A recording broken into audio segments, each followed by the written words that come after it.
Hi అండి, నేను ఉషా. ఈరోజు మునక్కాయతో పప్పుచారు చేసి చూపిస్తానండి. మునక్కాయలు, పచ్చిమిర్చి, ఉల్లిపాయలు కట్ చేసి పెట్టుకున్నాండి. కరివేపాకు, నేను పప్పు ఉడికించి పెట్టుకున్నాండి. చింతపండు నానబెట్టి పెట్టుకున్నా. మీకు చేసే విధానం చూపిస్తానండి. ప్యాన్ హీట్ ఎక్కిందండి, ఆయిల్ వేసుకుందాం. దీంతో 1.5 వేస్తున్నా. ఆయిల్ హీట్ ఎక్కిందండి, మెంతులు వేస్తున్నా. పోపు గింజలు, ఎండుమిర్చి, ఇంగువ, ఒకసారి కలుపుకుందాం. ఉల్లిపాయలు, అల్లం వెల్లుల్లి పేస్ట్ అండి, పచ్చిమిర్చి, కరివేపాకు, మునక్కాయలు, ఇవన్నీ బాగా వేయించుతాం.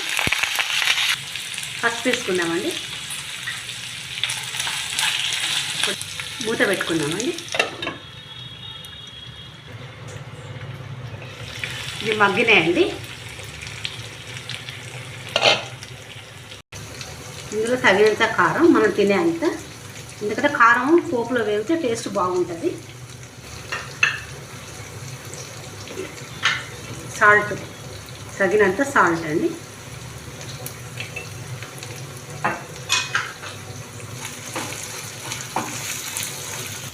కారం వేగిందండి.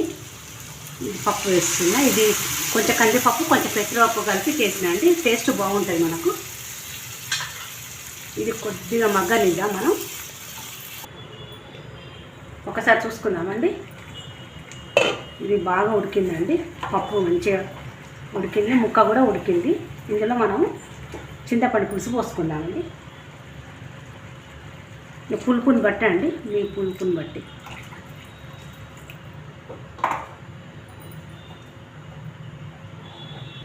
ఇది కొద్దిసేపు మసలాలండి, ఎందుకంటే ఇప్పుడే చింతపండు పోసినాం కదా మనం, కొంచెం మసలాలి. ఒకసారి చూసుకుందామండి. రెడీ అయింది. ఇందులో ధనియాల పొడి వేసుకుందామండి,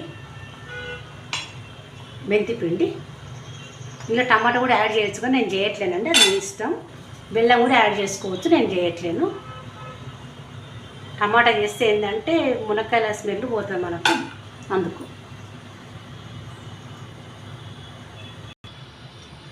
రెడీ అయిందండి. బౌల్లోకి సర్వ్ చేసుకుందాం. మనం ఎప్పుడైనా దింపే ముందు మెంతిపిండి వేసుకోవాలండి. మునక్కాయ పప్పుచారు రెడీ అయిందండి. మనం కొత్తిమీర వేసుకుందాము.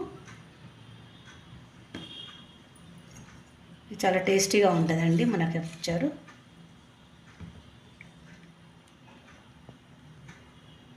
నచ్చినట్టయితే లైక్ చేయండి, షేర్ చేయండి, సబ్స్క్రైబ్ చేయండి. థ్యాంక్ యూ అండి.